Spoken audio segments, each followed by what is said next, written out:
Aujourd'hui, on va faire des meal prep. J'aime vraiment ça, meal prep le dimanche. Pour ma semaine, étant entrepreneur, j'ai des fois des semaines vraiment chargées.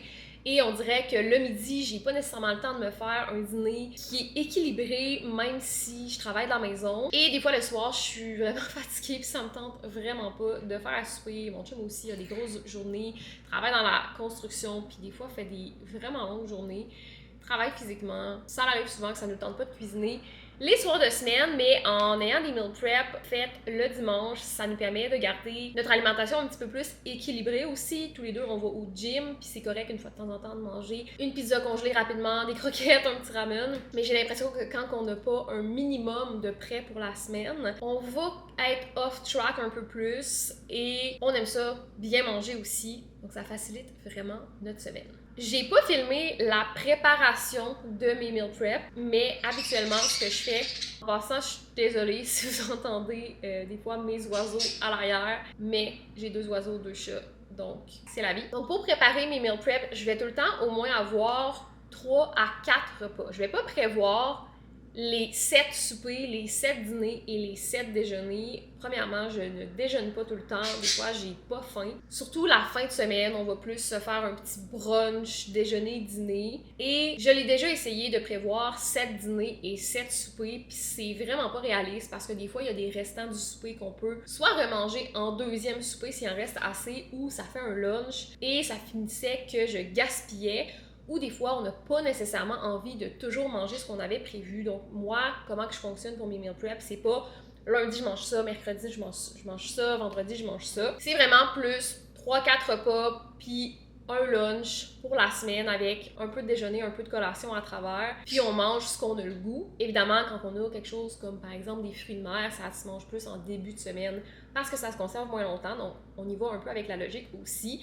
Mais si ce que j'avais écrit pour le lundi, ça me tente de le manger le mardi, c'est vraiment correct. Je pense qu'il faut se laisser de la flexibilité pour quand même enjoy qu'est-ce qu'on va manger. Donc la première étape pour un meal prep efficace, c'est de se prévoir un menu. Et moi personnellement, j'aime ça y aller avec les spéciaux de mon épicerie, puis des fois de faire une recette avec la même protéine selon les spéciaux. Cette semaine, c'est pas ça nécessairement que je vais faire, parce que bon, ça a donné que j'essaie aussi de réutiliser ce que j'ai à la maison. Donc par exemple, cette semaine, j'ai des pilons de poulet qu'on peut se faire avec du riz ou des patates, puis un légume qu'on a dans le frigo. Ça se fait pas nécessairement tant d'avance. Des légumes, j'aime moins ça réchauffer. Mais ce genre de repas-là, ça demande pas vraiment de préparation. Donc, on met les pilons de poulet dans le four ou sur le barbecue, des légumes dans le air fryer, un petit 10 minutes et ça se fait dans le temps de le dire. Ça demande pas de gros efforts, même si on est un peu fatigué. Puis on peut aussi se le garder, ce repas-là, pour une journée où on est un peu moins fatigué et manger les repas qui ont été meal prep le dimanche une autre journée. Donc, une fois que j'ai fait ma liste de repas selon les spéciaux, je vais faire ma liste d'épicerie en conséquence. Je vais regarder ce que j'ai chez nous et ce que je dois acheter. Cette semaine, j'ai premièrement acheté beaucoup trop de bananes. Je pensais qu'on en avait plus ou qu'il en restait une ou deux, mais il me restait encore un paquet de 5. En fait, la semaine passée, on n'en a pas mangé. Et j'ai racheté un autre paquet de 5. On mangera jamais 10 bananes en une semaine. Ce que je vais faire, c'est que je vais en couper quelques-unes en morceaux dans un Ziploc pour les smoothies. Donc, c'est super pratique. Et je vais en utiliser aussi pour faire une recette de biscuits aux bananes et à l'érable. C'est dans le livre de Libre de manger, donc de Laurence, qui me l'a gracieusement envoyé. J'étais tellement contente. Merci beaucoup. Je suis Laurence depuis des années. Je l'ai vue évoluer et j'ai souvent fait des recettes d'elle, puis c'est tout le temps vraiment bon. Et là, c'est la Bible des collations avec 100 recettes. J'ai mis des petits post-it pour les recettes qui m'allumaient le plus, mais honnêtement, tout a l'air vraiment bon. Donc, je vais faire la recette des biscuits à l'érable et aux bananes. La seule chose, c'est que j'ai pas de pépites d'érable qui doivent quand même apporter un petit quelque chose. J'avais pas prévu nécessairement de faire ces biscuits-là et j'ai pas envie de ressortir à l'épicerie, mais je vais regarder qu'est-ce que je pourrais utiliser. Je pense que c'est important quand on cuisine d'improviser aussi. Moi, je suis du genre à partir d'une recette puis de la pimper tout le temps. Donc, je vais faire ces biscuits-là. Ensuite, dans mon menu, j'ai les pilons de poulet, donc je vous parlais tantôt. J'ai un gratin genre patate, poulet, brocoli, bacon qui va probablement en faire 2 repas. Ou peut-être un repas, parce qu'on est 2, moi et mon chum, un repas puis peut-être un plat de lunch, on verra. Et j'ai aussi des gyros que je veux faire. Donc, ce que je fais, c'est que je prends des souvlaki qui sont déjà assaisonnés.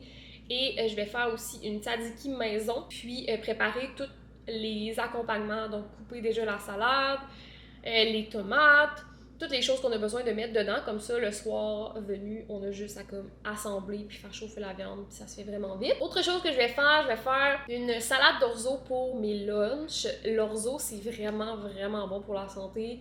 C'est plus protéiné, puis ça ressemble à des pâtes, mais c'est comme mieux qu'une salade de pâtes. Je connais pas exactement tout ce qu'il y a dans l'orzo, mais je sais que c'est super bon. Et moi, j'adore ça, l'orzo. Mon chum tripe un peu moins, donc c'est vraiment plus pour mes lunchs à moi. Une salade d'orzo style grec, avec comme des olives, des concombres, des tomates séchées. Ça va être vraiment bon. C'est pas mal ça pour les repas. Les autres soirs, on va regarder un peu, comme pour les pilons de poulet, qu'est-ce qu'on a qui nous reste. Des fois, il y a des soupers entre amis qui arrivent la fin de semaine qui n'étaient pas prévus. Donc, quand on s'est prévu 7 repas et qu'on a 1 ou 2 soupers pendant la fin de semaine, on vient qu'on perd les repas. Donc, c'est pour ça que j'en prévois pas 7. Et on aime vraiment beaucoup déjeuner pour souper. On a tout le temps des œufs, des saucisses, du bacon, des patates. Donc, on peut se faire un bon déjeuner pour souper aussi. On adore vraiment ça, manger ça. Donc, ben, un coup mal pris, c'est quelque chose qui se fait quand même assez rapidement et qui est délicieux. Et selon comment que ma meal prep va, je vais peut-être faire aussi des overnight oats ou des yogourts avec des fruits. Je vais regarder comment il me reste de yogourt après la tzatziki. Mais encore une fois, j'en fais pas 5 pour toute la semaine, je m'en fais comme 2 ou 3, puis à la limite, le mercredi, j'en refais d'autres pour le reste de la semaine si jamais j'en veux d'autres. On dirait que si je les fais toutes d'avance, il y a des matins que, je sais pas, j'ai moins faim, il faudrait que je me force à déjeuner tout le temps, mais des fois, ça arrive. Life happens et je ne déjeune pas. Donc, je voudrais pas les perdre. Puis, quand que je fais la même chose pour toute la semaine, des fois, je me tente aussi. Donc, je préfère alterner puis en faire seulement 2 ou 3 d'avance. La première chose que je vais faire, c'est sortir tous mes ingrédients. J'aime vraiment ça, sortir tous mes ingrédients par recette sur mon comptoir. J'ai quand même beaucoup de comptoirs dans ma cuisine. Donc, je peux vraiment sortir les différentes choses que j'ai besoin. Et moi, personnellement, je cuisine tout simultanément. Je vais pas recette par recette parce qu'il y a des choses qui se font en même temps. C'est vraiment moins long, vraiment plus facile. Et je suis le genre de personne qui est pas messy tant que ça dans la cuisine. J'aime me ramasser au fur et à mesure. Je sais qu'il y en a que c'est plus à la fin, ils vont faire la vaisselle, puis ils vont tout ramasser, mais moi, si j'ai une messy kitchen, genre, je file pas mal. Donc, je me ramasse un petit peu plus au fur et à mesure. Laissez-moi savoir en commentaire si vous êtes plus du genre à vous ramasser au fur et à mesure ou si vous êtes plus du genre à vous ramasser à la fin. Je vais commencer par ramasser la vaisselle un peu sur le comptoir de notre déjeuner de ce matin. Il y a de la vaisselle propre à ramasser aussi, puis je vais vider le lave-vaisselle parce que quand on meal prep, si vous avez un lave-vaisselle, vous savez, c'est vraiment pratique de l'utiliser. Ça fait moins de vaisselle à faire, il nous reste plus les chaudrons, les poêlons, les choses comme ça à nettoyer à la fin. Et c'est vraiment plus efficace comme ça prend moins de temps. En ce moment, il est 11h. Habituellement, je commence plus tôt que ça. Mais je me suis levée un petit peu plus tard ce matin, j'ai pris ça plus relax, donc c'est bien correct. Et j'estime que en 1h30, peut-être 2h, parce que quand on vlog, c'est un petit peu plus long, on place la caméra et tout. En 2h, je devrais avoir pas mal tout fait qu'est-ce que j'ai besoin de faire. Donc d'après moi, vers 13h, je devrais avoir complété.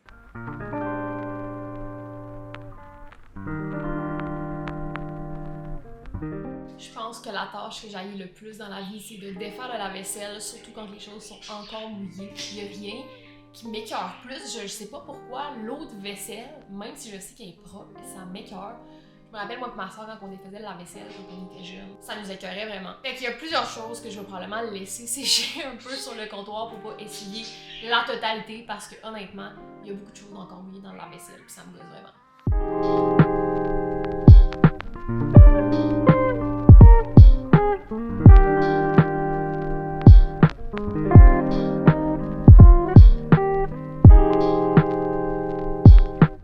J'ai tous mes ingrédients de sortie pour mes recettes.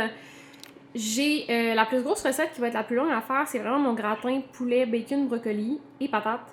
C'est fait avec de la crème de poulet comme ça. C'est pas nécessairement la recette la plus saine et c'est pour ça que je vais l'accompagner de laitue. Une petite salade on the side pour avoir une portion de légumes puis équilibrer un petit peu plus tout ça, mais ça va être vraiment tasty. Après ça, j'ai tous mes ingrédients pour faire des gyros. C'est vraiment mon interprétation des gyros, honnêtement. Il n'y a pas les pita, mais c'est parce que je n'ai pas de besoin aujourd'hui. Mais c'est vraiment mon interprétation et je vais faire avec du yogourt grec, nature, de l'ail, des concombres, de l'aneth. Il est écrit coriandre, mais j'ai plusieurs fines herbes dedans.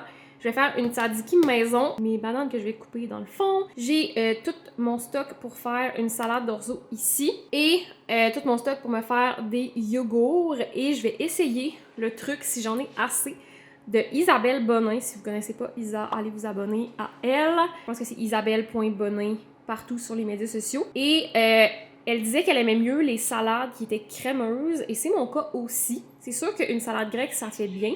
C'est style grec, là, c'est pas une vinaigrette grecque, mais moi, j'adore cette vinaigrette-là. Elle disait qu'elle mélangeait un peu ses vinaigrettes huileuses avec du yogourt grec, pour que ce soit crémeux. Puis j'ai vraiment le goût d'essayer ça dans ma salade d'orzo cette fois-ci. Donc on va voir si j'ai assez de yogourt. D'après moi, oui, parce que je veux faire une tzatziki, mais je pense qu'ils vont en rester. Donc, j'ai tous mes ingrédients. Donc, je vais commencer à couper les bananes et à faire les yogourts pendant que je pars mon four et que je fais bouillir de l'eau pour l'orzo. On va vraiment faire tout ça simultanément. Puis là, la gang, je me suis rendu compte que je ne pouvais pas faire les biscuits banane érable parce que ce n'est pas du sirop d'érable qui sucre les biscuits, c'est du sucre d'érable. Mais je n'ai pas de sucre d'érable, ni de pépites d'érable. Fait que là, les pépites d'érable, je m'étais dit, tu sais, je pourrais mettre des petites pépites de chocolat blanc sur le top juste pour un petit côté sucré. Mais là, si je remplace ça par du sucre régulier, ça l'enlève complètement le goût d'érable. On dirait que ça fait plus.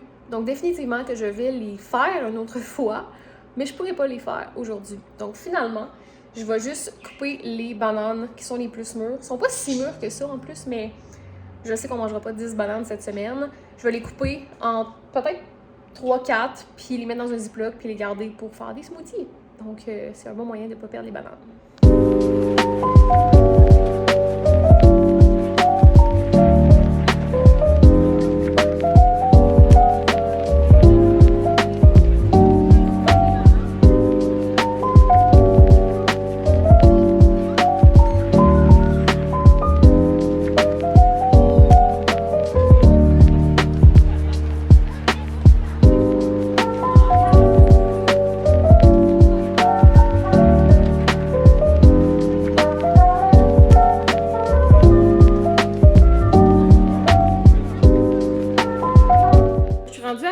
Mes ingrédients pour ma salade d'orzo. Mon orzo est cuit.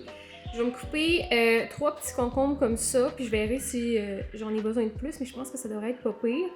Une tomate fraîche, j'ai des tomates séchées. By the way, au Maxi, c'était comme 4,99 le méga pot. Souvent, c'est le prix du petit. Ou sinon, au Dollarama, il y a des petits pots, mais ils sont moins chers. Je me casse pas la tête, j'utilise des olives déjà coupées et personnellement, je préfère les vertes au noir, donc je vais mettre celle-là. Et un ingrédient vraiment bon, c'est cet assaisonnement-là de la jardinière que je prends au IGA. C'est vraiment bon, juste sur des concombres, tomates comme crudités ou dans des salades, c'est vraiment insane. Donc je vais couper ces ingrédients-là. Et je vais aussi couper mon autre concombre pour ma tzatziki en même temps avec mon aneth. Fait que je vais vraiment tout préparer ça en même temps tant qu'à couper des légumes.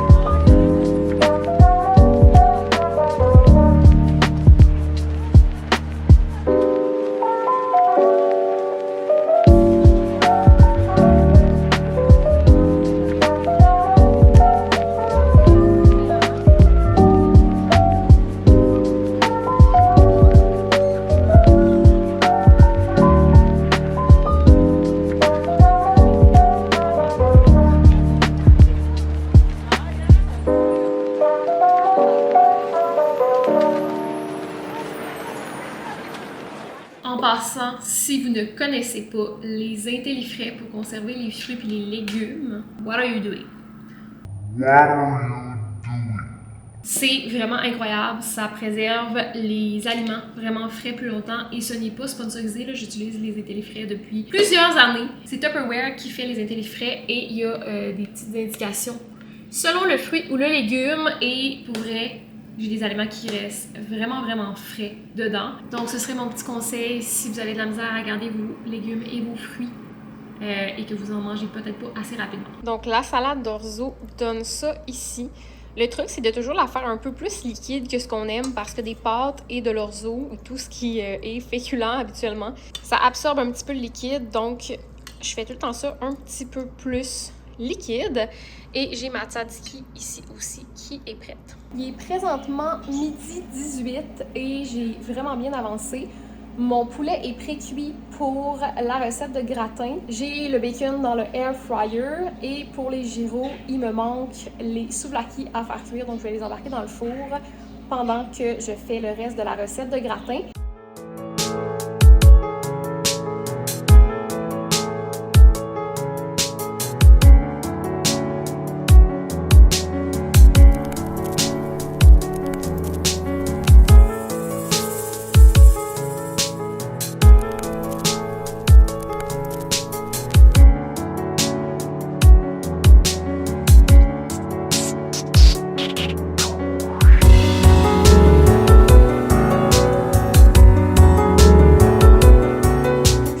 Avec les souvlaki, donc j'achète les paquets comme ça qui sont déjà prêts.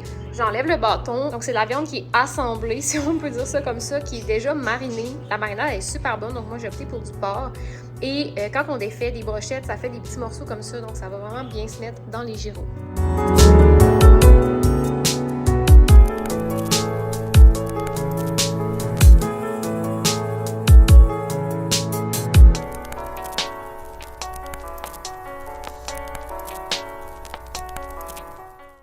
Donc c'est ce qui complète le vlog d'aujourd'hui. J'espère que vous avez aimé ça cuisiner avec moi. J'espère que ça vous a donné des idées de recettes. Laissez-moi savoir en commentaire si vous avez aimé ce genre de vlog-là et si je devrais en refaire. Donc il y a actuellement 13h23, fait que j'ai dépassé d'une petite demi-heure, mais vu que je vloguais, ça a été un petit peu plus long. Je pense que j'avais quand même bien estimé mon temps.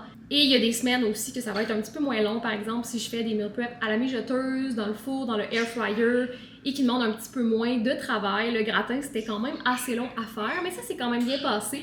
Donc, je pense que ça vaut vraiment la peine 1 à 2 heures le dimanche de meal prep pour la semaine. J'espère que ça vous a donné des idées et on se dit à la semaine prochaine!